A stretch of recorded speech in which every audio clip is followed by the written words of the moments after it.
This is SpaceTime Series 25, Episode 53. Coming up on SpaceTime. Why the moon's near and far sides look so different. After a 3-year shutdown, the Large Hadron Collider restarts operations. And a busy time aboard the International Space Station, with the Axiom astronauts departing as the Crew 4 mission arrives. All that and more coming up on SpaceTime.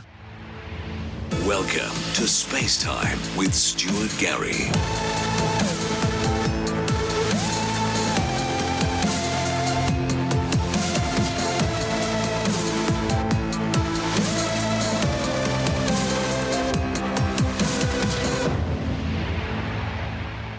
A new study supports earlier claims that the dichotomy between the lunar near and far sides was caused by a colossal ancient impact billions of years ago. Astronomers have long puzzled about the differences between the two faces of Earth's moon. The lunar near side, that's the one which always faces the Earth, is relatively low and flat, with many large dark basalt mare, vast dark-coloured remnants of ancient lava flows. Meanwhile, the far side of the moon, which always faces away from the Earth, is heavily cratered with high mountainous terrain, a far thicker crust, and is virtually devoid of any large mare features. Why the two sides of the moon are so different remains one of science's enduring mysteries. The new hypothesis, reported in the journal Science Advances, suggests that a giant impact event which created the moon's South Pole Aitken Basin also generated a huge plume of heat which propagated through the lunar interior. The authors propose that that plume would have carried numerous materials with it, including a suite of rare earth and heat-producing elements which all would have eventually found their way to the lunar near side. The study's lead author, Matt Jones from Brown University, says that concentration of elements would have contributed to the volcanism which created the near-side volcanic plains. Big impacts like the one which formed the South Pole Aitken Basin would create lots of heat. Jones says the question is how much that heat affects the moon's internal dynamics. Under the conditions at the time the South Pole Aitken Basin formed, the internal dynamics ends up concentrating these heat-producing elements on the lunar near side. And he says that contributed to the mantle melting, which helped produce the lava flows seen on the near side surface. The differences between the near and far sides of the moon were first revealed in the 1960s by Soviet lunar missions and the American Apollo program. While the differences in volcanic deposits are easy to see, future missions would reveal differences in the geochemical composition as well. The near side is home to a compositional anomaly known as procelarium creep terrain, or PKT, a concentration of potassium, rare earth elements, phosphorus, and heat-producing elements like thorium. Creep seems to be concentrated in and around Oceanus Procelarium, the largest of the near-side volcanic plains, but it seems to be fairly sparse elsewhere on the moon. Now, scientists have previously suspected there was a connection between the Procelarium creep terrain and the near-side lava flows. But the questions remained exactly why was that suite of elements concentrated only on the near side? This new study provides an explanation that is connected to the South Pole Aitken Basin, the second largest known impact crater in the solar system. For the study, the authors conducted computer simulations of how heat generated by a giant impact would alter patterns of convection in the moon's interior, and how that might redistribute creep material in the lunar mantle. Creep's thought to be the last part of the moon's mantle to solidify following its formation 4.5 billion years ago. Now, according to the giant impact theory, a Mars-sized planet called Theia slammed into the early proto-Earth about 4.5 billion years ago, turning both bodies into a magma ocean, which would eventually meld together, coalescing to form the Earth. But not all of that material went into making the new planet. Some debris was ejected into orbit around the planet. It eventually coalesced to form the moon. Now, under this scenario, as the moon differentiated and solidified, creep likely formed in the outermost layer of the mantle, just beneath the lunar crust. Now, previous models of the lunar interior suggested this should have been distributed more or less evenly beneath the surface. But the new model shows that this uniform distribution would have been disrupted by heat plumes from a massive impact. According to this model, the creep material would have simply ridden the wave of heat emanating from the South Pole Axiom impact like a surfer. And as the heat plume spread beneath the moon's crust, this material was eventually spread en masse onto the near side.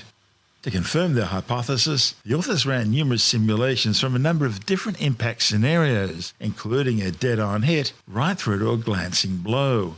While each produced a differing heat pattern and mobilized creep to varying degrees, all created creep concentrations on the near side, consistent with the Procelarium creep terrain anomaly.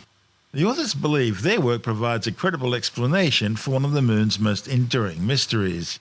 Exactly how the Procelarium creep terrain formed is arguably the most significant open question in lunar science, and the South Pole Axiom Impact Basin is one of the most significant events in lunar history. This work has managed to bring the two together, tying them up in a neat little package. The new study follows on from earlier hypotheses which claimed that the Earth may have once had two moons, which eventually crashed together, forming our current celestial partner. That hypothesis, reported in the journal Nature a decade ago, was based on computer simulations undertaken by planetary scientists at the University of California, Santa Cruz. Their work suggested that the lunar farside highlands are actually the solid remains of a collision with a smaller companion moon. The study suggests that the Theia impact actually created two blobs of ejecta, which formed two moons orbiting the Earth, one larger and the other much smaller. It suggests that the pair eventually collided, with the smaller one coating one side of the moon with an extra layer of solid crust tens of kilometres thick. The Santa Cruz researchers say a slow, low-velocity impact collision wouldn't form an impact crater or cause much melting, but would instead pile onto the impacted hemisphere as a thick new layer of solid crust, forming a mountainous region just like the lunar farside highlands.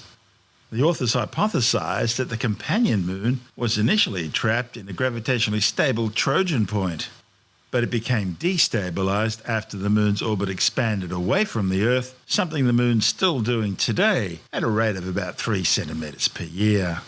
The impact would have made the moon lopsided and reoriented it so that one side faces the Earth. Their model also shows the impact squishing a molten subsurface layer over the opposite, that is, Earth-facing side of the moon as well. This is SpaceTime.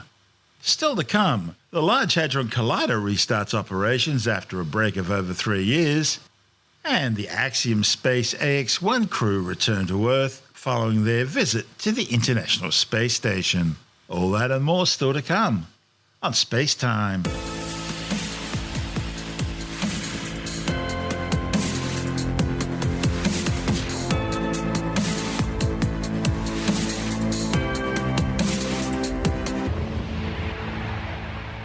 The world's largest atom smasher, the Large Hadron Collider at CERN, is once again sending beams of proton packets around its 27-kilometre underground ring.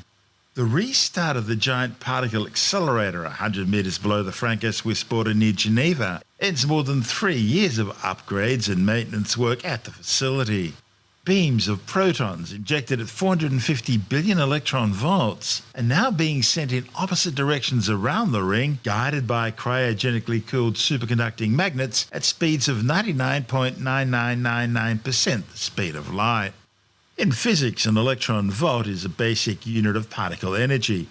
It's the amount of energy gained or lost by a single electron accelerating from a position of rest through an electric potential difference of 1 volt in a vacuum, which equates to about 1.602 by 10 to the minus 19 joules. By comparison, the energy of visible light ranges from about 2 to 3 electron volts. And thanks to Albert Einstein's famous mass-energy equivalence equation equals mc squared, that is, energy equals mass times the speed of light squared, the electron volt also acts as a unit of mass in physics and astronomy, with 5.60958835718 times 10 to the 35 electron volts to a kilogram. The Large Hadron Collider is part of a large complex of particle accelerators, synchrotrons and other high-energy laboratories located at CERN, the European Organisation for Nuclear Research. Rudy Jones, the head of CERN's Beams Department, says the first round of high-intensity, high-energy collisions are still several months away. But the first beams going round the ring represent the successful restart of the accelerator after all the work carried out during the extended shutdown. CERN's Director of Accelerators and Technology, Mike Lamont, says the machines and facilities underwent major upgrades during the shutdown, which included an extensive consolidation program, and they'll now run at even higher energies thanks to major improvements to the injector complex. So, this would deliver significantly more data for the Large Hadron Collider's upgraded experiments. While pilot beams did circulate around the collider for a brief period in October last year, the beams that are circulating there now mark not only the end of the second shutdown of the collider, but also the beginning of 4 years of physics data collecting, which is expected to start around the middle of the year. Until then, scientists and engineers will work around the clock to continue progressively recommissioning the machine and safely ramp up the energies and intensity of the beams before delivering collisions to the experiments at what will be a record energy of 13.6 trillion electron volts. The third run of the collider, called Run 3, will see the machine's experiments collecting data from collisions not only at record energies, but also in unparalleled numbers. The Atlas and CMS experiments can each expect to receive more collisions during the physics run than the two previous physics runs combined. With the L8CB experiment, which underwent a complete revamp during the shutdown, now hoping to see its collision count increase by a factor of 3. And the ALICE experiment, a specialised detector for studying heavy ion collisions, can expect a 50 times increase in the total number of recorded ion collisions thanks to the recent completion of a major upgrade. The huge number of collisions that will be taking place under Run 3 will allow physicists from around the world to study the Higgs boson in greater detail than ever before, and to put new constraints on the standard model of particle physics, which is the foundation of science's understanding of the universe. Other things to look forward to during Run 3 will include the operation of two new experiments, FASTER and SEND at L8C, which are designed to look for physics beyond the standard model. Special proton-helium collisions designed to measure how often antiprotons, that's the antimatter counterpart of the proton, are produced in these collisions, and collisions involving oxygen ions that improve science's understanding of cosmic ray physics, as well as the quark-gluon plasma, the state of matter that existed shortly after the Big Bang 13.82 billion years ago. This is SpaceTime. Still to come, SpaceX's Axiom Ax-1 crew returned to Earth from the International Space Station, just as another SpaceX rocket launches, this one carrying crew 4 astronauts to the orbiting outpost. Busy times indeed. All that and more still to come on SpaceTime.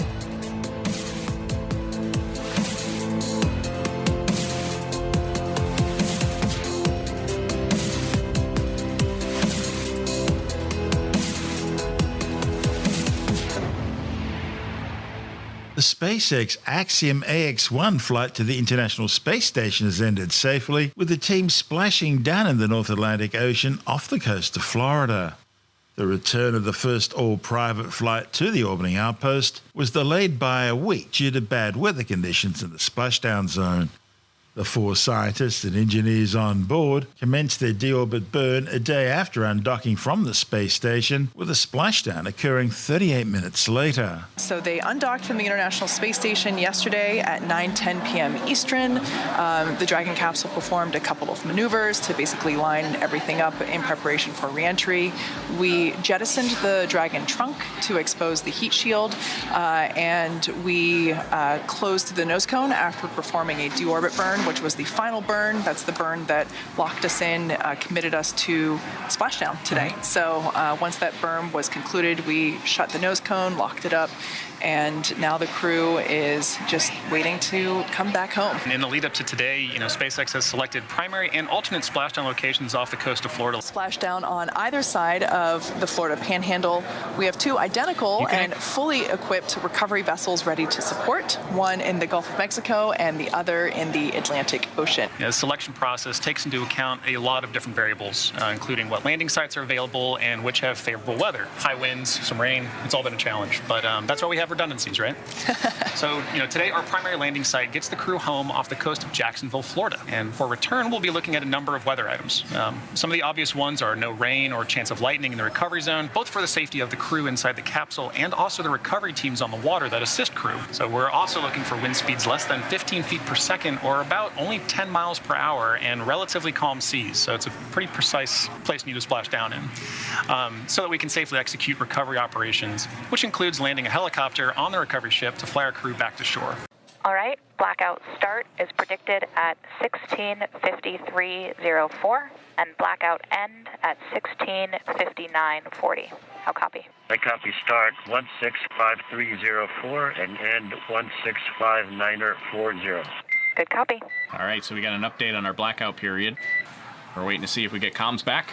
Loud and clear, Sarah. Cruise to its time. There we go. Copy that. Great to hear from you. Right on time, about 10 seconds early here. All right, there we heard the voice of Commander MLA Michael Lopez Alegria. They're just confirming that the crew, they're doing good. Right on schedule, too. The external temperature of the capsule is about 3,500 degrees as it makes its way through the Earth's atmosphere, but the crew, they're comfortable inside. Dragon, you can expect automated parachute deploy at standard altitude. Copy that, Sarah. All right, so just a heads up there to the crew that they can expect to feel those initial drogue parachutes deploy. Right. Dragon then deploys its drogue parachutes to stabilize and decelerate the vehicle. Now, just before the deployment of those drogue parachutes, seats automatically rotate 26 degrees to keep the crew within acceptable G limits for entry and landing. Without the drogue chutes, we would have to make the mains 3 times stronger and heavier. And of course, everything about spaceflight is about weight. Right. So if Dragon SpaceX, brace for drogue window. vehicle's velocity at drogue deployment is about 350 miles per hour. And they deploy at about 18,000 feet. From that deploy, it's a pretty quick succession of events, right? We deploy the drogues very quickly after. There we go. There we go. You're seeing the drogues deploy now. Live view from onboard Dragon Endeavour of those drogue parachutes. Capsule's going about 350 miles per hour. Nominal ascent rate for 2 healthy drogues. Copy, sir.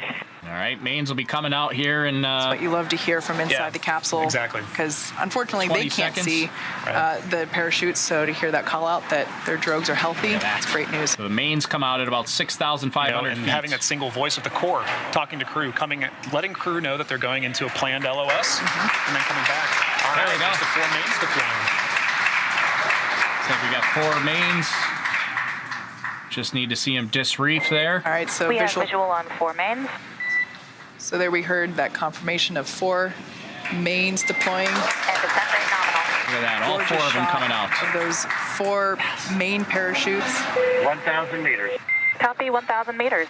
So just the crew reporting that they're only 1,000 meters from splashdown. Right. Landing in water is simpler, therefore more reliable, and it provides more margin against unlikely parachute issues. You know, we had to learn how to make Dragon love this waterproof, but once you do, that's it. It's a rinse, review, reuse type process. It looks so 800 meters. Copy 800. about 2 minutes to landing or so. Once again, our Axiom 1 crew is targeting a splashdown in the Atlantic Ocean at our Jacksonville recovery zone. The recovery teams are in the area waiting for that splashdown confirmation. Scheduled for about 2 minutes from now, according to our clocks. 600 meters. Copy 600. 200 meters, bracing for impact. Copy bracing. And right now, I think those parachutes slowed the vehicle down to about 15 miles per hour, yep. As you can tell by the cheers behind us, we can confirm that the Dragon capsule with the Ax-1 crew has splashed down. Dragon Endeavour has returned home with the Axiom 1 crew. Dragon SpaceX, we see splashdown and mains cut. The SpaceX recovery ship and team has been waiting for Dragon splashdown, and they're now making their way to that location. On behalf of the entire SpaceX team, welcome back to planet Earth.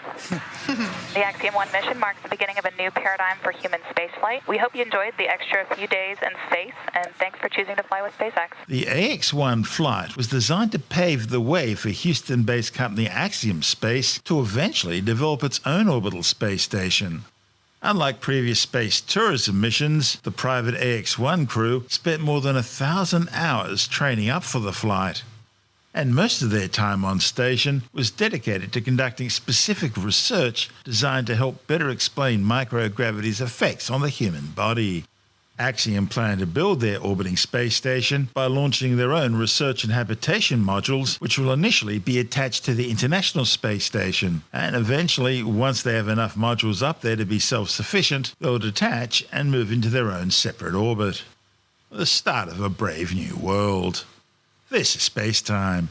Still to come, NASA's SpaceX Crew 4 arrives at the International Space Station, and later in the science report, a new study looks at what your cat really gets up to when he or she goes outside.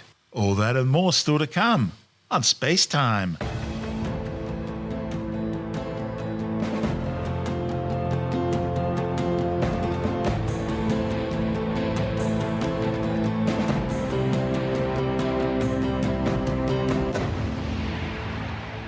Just a few days after the Axiom Ax-1 team left the International Space Station, NASA's SpaceX Crew 4 Dragon capsule successfully docked to the orbiting outpost Harmony module, bringing new crew members aboard.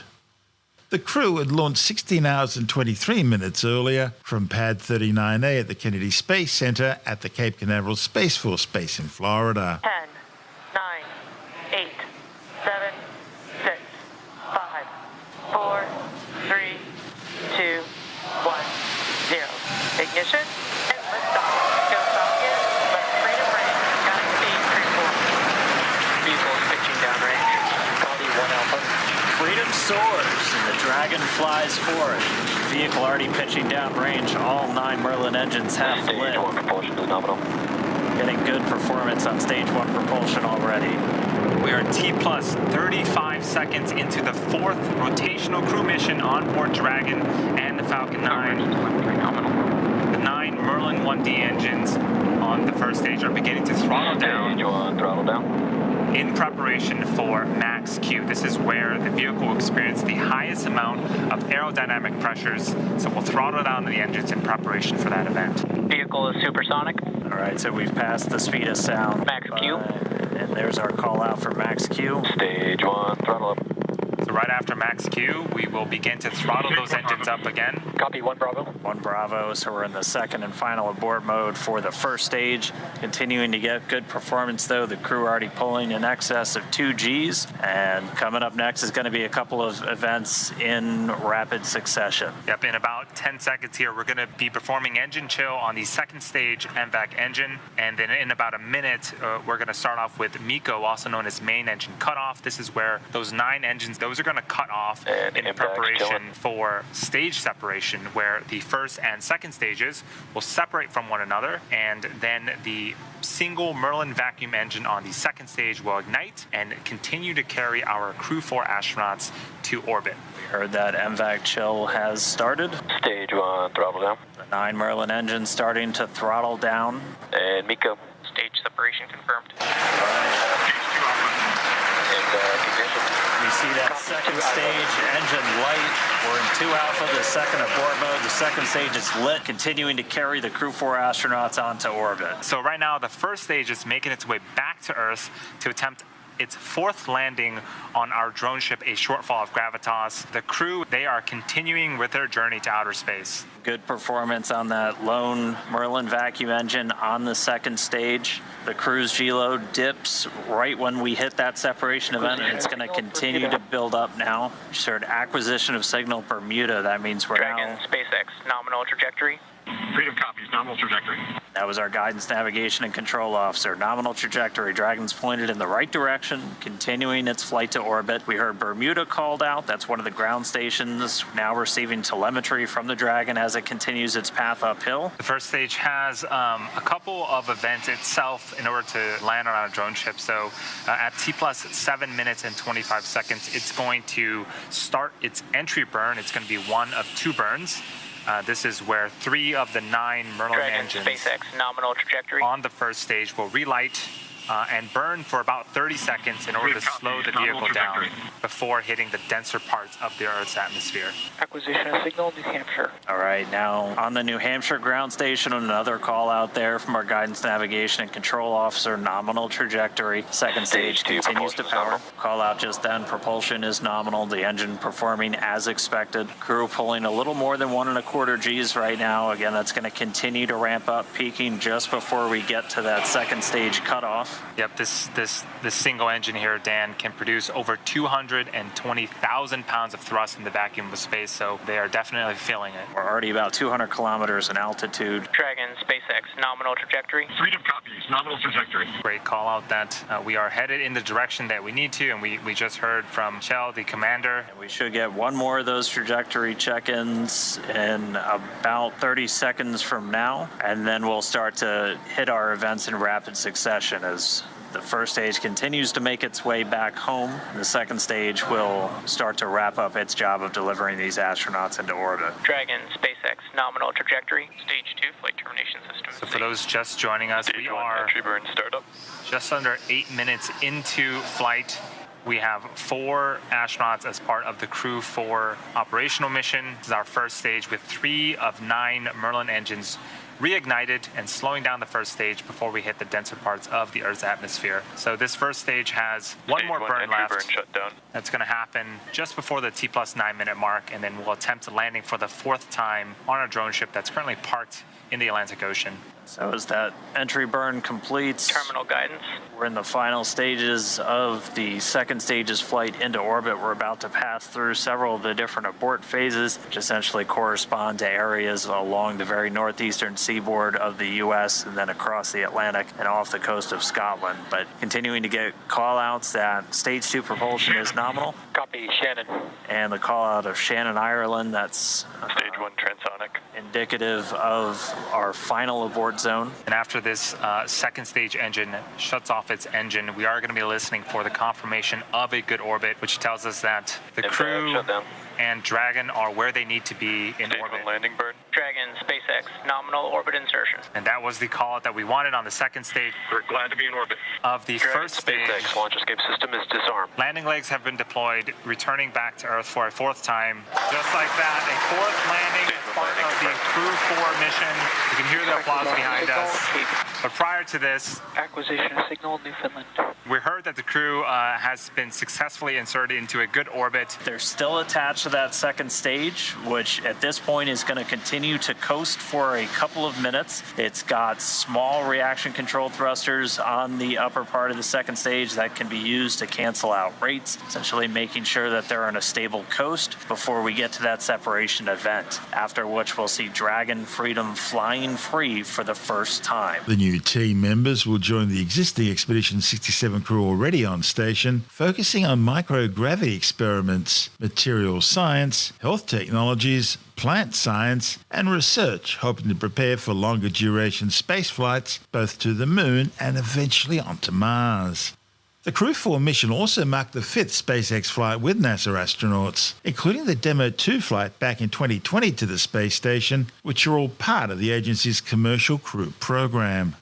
The other half of that program, Boeing's Starliner spacecraft, has been beset with ongoing delays.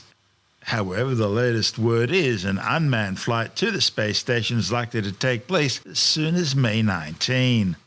We'll let you know. Meanwhile, the SpaceX Crew 4 flight was also the 3rd commercial crew mission to fly an ESA astronaut.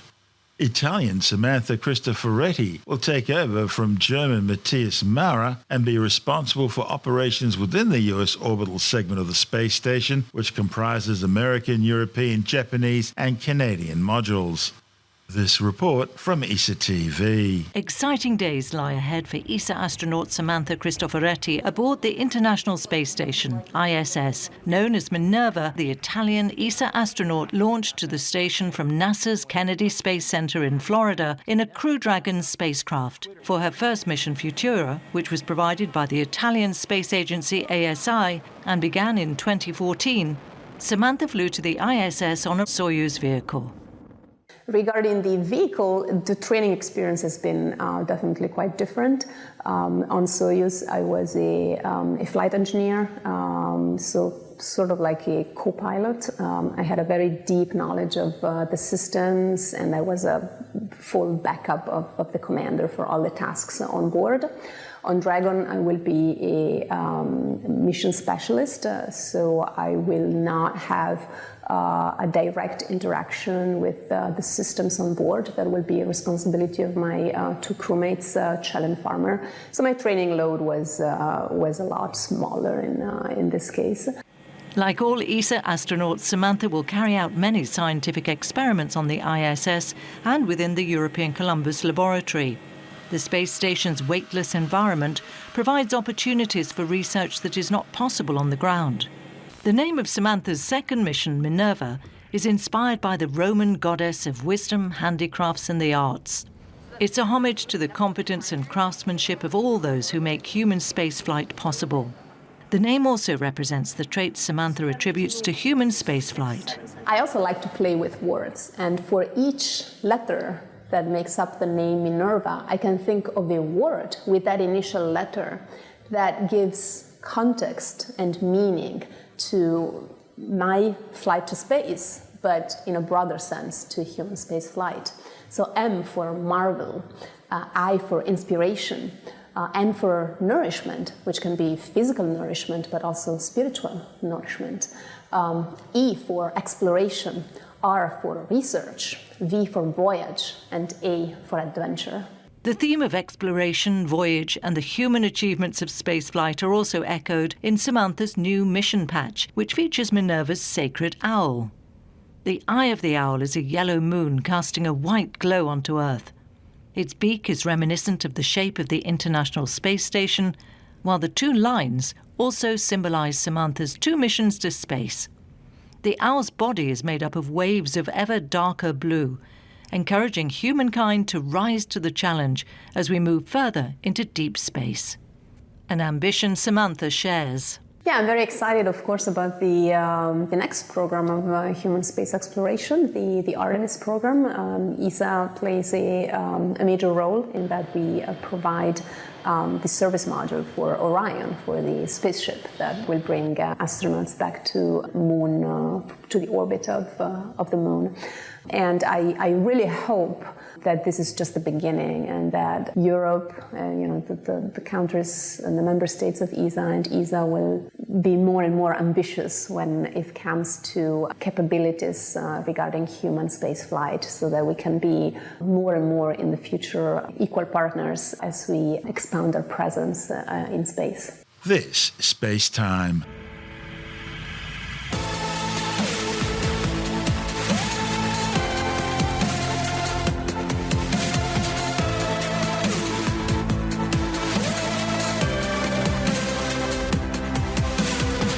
That's the show for now. SpaceTime is available every Monday, Wednesday and Friday through Apple Podcasts, iTunes, Stitcher, Google Podcast, Pocket Casts, Spotify, Acast, Amazon Music, Bytes.com, SoundCloud, YouTube, your favourite podcast download provider, and from spacetimewithstuartgary.com. SpaceTime's also broadcast through the National Science Foundation on Science Zone Radio and on both iHeartRadio and TuneIn Radio. And you can help to support our show by visiting the SpaceTime store for a range of promotional merchandising goodies, or by becoming a SpaceTime patron, which gives you access to triple-episode commercial-free versions of the show, as well as lots of bonus audio content which doesn't go to air, access to our exclusive Facebook group, and other rewards. Just go to spacetimewithstuartgary.com for full details. And if you want more SpaceTime, please check out our blog, where you'll find all the stuff we couldn't fit in the show, as well as heaps of images, news stories, loads of videos, and things on the web I find interesting or amusing. Just go to spacetimewithstuartgary.tumblr.com. That's all one word, and that's Tumblr without the E. You can also follow us through @StuartGary on Twitter, @SpaceTimeWithStuartGary on Instagram, through our SpaceTime YouTube channel, and on Facebook, just go to facebook.com/SpaceTime with Stuart Gary. And SpaceTime is brought to you in collaboration with Australian Sky and Telescope magazine, your window on the universe. You've been listening to SpaceTime with Stuart Gary. This has been another quality podcast production from Bytes.com.